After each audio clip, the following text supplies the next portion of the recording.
उनका माइंडसेट यही होता है कि मुझे डिग्री लेनी है और उसके बाद मुझे कहीं किसी कंपनी में जॉब करनी है। लास्ट क्लास थी BA बैच 7 की। उसी दिन मुझे एक होल सेल का क्लाइंट जो है उसने मुझसे अप्रोच करा। सबसे पहले तो आपकी कम्युनिकेशन मैटर करती है। आपको एक चीज़ समझा दी गई, एक चीज़ पढ़ा दी गई, अब आपका काम है आप उसको एक्सप्लोर करो। एक माइंडसेट बना हुआ है कि आप 35 ईयर्स के हो जाओगे, आप 40 ईयर्स के हो जाओगे, तब आप जो है वो 6 फिगर्स में अर्निंग कर सकते हो। 1.2 से 1.5 लाख के अराउंड जो है अभी अर्न कर रहा हूँ।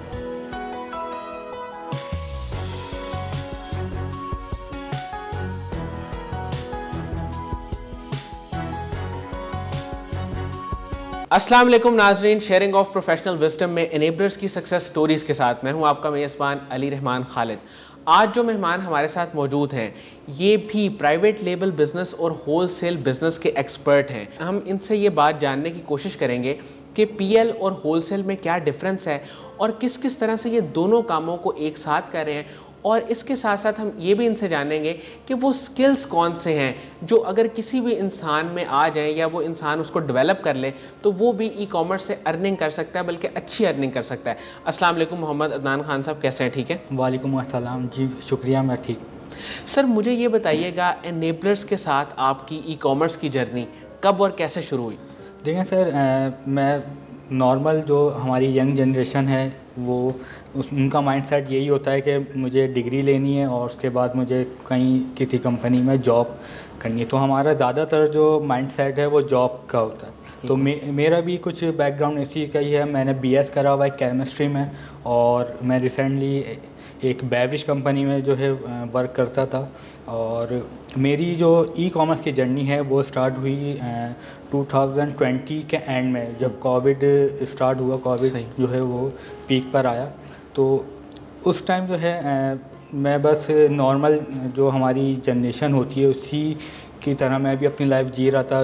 जॉब और फैमिली और अपना फ्री टाइम जो है वो। जॉब से कितनी सैलरी मिल रही थी आपको? जॉब से मुझे 35 जो है वो मेरी सैलरी थी वहाँ पर। ठीक है। और मैं अपना फ्री टाइम जो है वो PUBG में और फेसबुक में इधर उधर जो है वो वेस्ट करता था।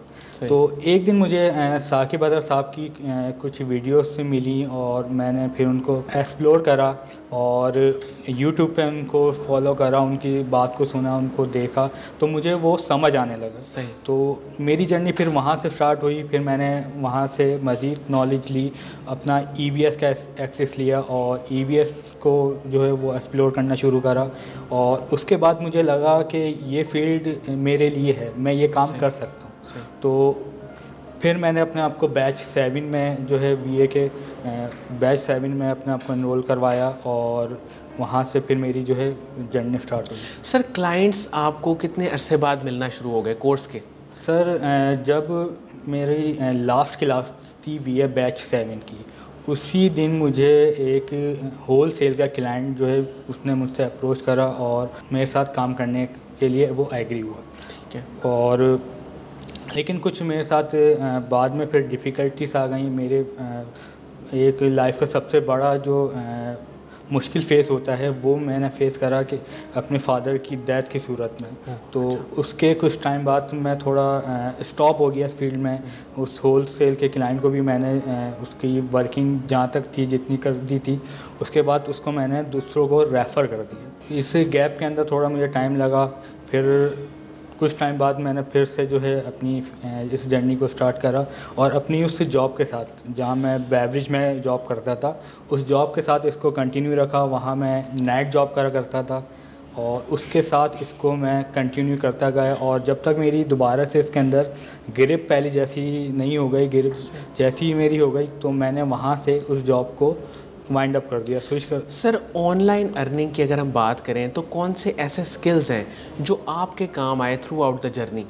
देखें, सबसे पहले तो आपकी कम्युनिकेशन मैटर करती है। आपके पास कम्युनिकेशन स्किल्स होने चाहिए। इसके अलावा आप IT की आपको नॉलेज होनी चाहिए। आपके पास एक्सेल का वर्क आना चाहिए। आपको चीज़ों को एक्सप्लोर करना आना चाहिए। आपको एक चीज़ समझा दी गई, एक चीज़ पढ़ा दी गई, अब आपका काम है आप उसको एक्सप्लोर करो, उसको उसकी जो पीक है उस तक आप जाओ, उसको को एक्सप्लोर करो। इसके अलावा होमवर्क अच्छा होना चाहिए जी आपका। बिल्कुल। तो ये सारी चीज़ें आपको हेल्प करती हैं। और इसके अलावा अगर आप दूसरों को सपोर्ट करो, दूसरों की हेल्प करो। ईवीएस के काफ़ी स्टूडेंट मेरे पास जो हैं वो शुरू में आते थे और उनकी मेरी जितनी मुझसे कोशिश हो सकी मैंने उनको हेल्प आउट करा, उनको सपोर्ट करा। जहाँ जहाँ उनको गाइडेंस की नीड थी मैंने उनको अपने साथ कुछ ईवीएस के स्टूडेंट को भी लिंक करके उनको भी काम करवाया। तो ये सारी चीज़ें हैं जो आपको आगे तक लेकर जाती हैं। सर आपकी एवरेज मंथली अर्निंग अभी कितनी है? सर मैं 1.2 से 1.5 लाख के अराउंड जो है अभी अर्न कर रहा हूँ। सर साकिब अज़हर साहब का एक विज़न है, वो लोगों को इनेबल करना चाहते हैं। वो और उनका जो इदारा है इनेबलर्स, वो दोनों मिलके लोगों की डेवलपमेंट पे काम कर रहे हैं। आप इनको कैसे देखते हैं? सर मैंने जैसा अभी आपको बताया कि मैं भी उसी यंग जनरेशन का हिस्सा था जो कि जिनका माइंडसेट यही है कि हमें जॉब करनी है, हमें डिग्री लेनी है और जॉब करनी है। तो पाकिस्तानी यंग जो हमारी जनरेशन है उसका माइंडसेट चेंज करना, इसमें मैं कहता हूँ कि साकिब अज़हर साहब का बहुत बड़ा हाथ है और इनेबलर्स का बहुत बड़ा हाथ है। क्योंकि मैं ख़ुद वहीं से उसी जनरेशन का जो कि 30-35 के जो है पर मंथ अर्न करते हैं, उससे उठकर मैं इस फील्ड में आया हूँ। और हमारे यहाँ एक माइंडसेट बना हुआ है कि आप 35 ईयर्स के हो जाओगे, आप 40 ईयर्स के हो जाओगे, तब आप जो है वो 6 फिगर्स में अर्निंग कर सकते हो। और ये लेकिन इनेबलर्स ने, साकिब अज़हर साहब ने जो है इस कॉन्सेप्ट को जो है बिल्कुल गलत साबित करा और उन्होंने बताया कि आप जो है एज लिमिट आपकी मैटर नहीं करती। आप अगर आपके अंदर टैलेंट है, अगर आप वाकई कुछ करना चाहते हो तो आपके लिए प्लेटफॉर्म बहुत सारे हैं और वहाँ से आप जो है अपनी अर्निंग को बूस्ट कर सकते हो। अच्छा, फ्यूचर में आपका क्या प्लान और क्या गोल है? सर डेफिनेटली मैं अपनी एजेंसी की तरफ जाना चाह रहा हूँ और मैं अपनी एक टीम बिल्ड करना चाह रहा हूँ और उसके लिए मैं अभी वर्किंग भी कर रहा हूँ। और इंशाल्लाह मेरा यही है कि आगे आके अपना प्राइवेट लेबल भी करना है और अपनी एक एजेंसी भी बनानी है। Thank you so much Mohammad Adnan Khan साहब, आपने हमारे लिए टाइम निकाला। नाज़रीन, मुझे उम्मीद है कि इनके इंटरव्यू से आपको बहुत कुछ सीखने को मिला होगा कि किस तरह आप भी ई कॉमर्स में आके अर्निंग स्टार्ट कर सकते हैं। इसके साथ ही इजाज़त दीजिए, अल्लाह हाफ़िज़।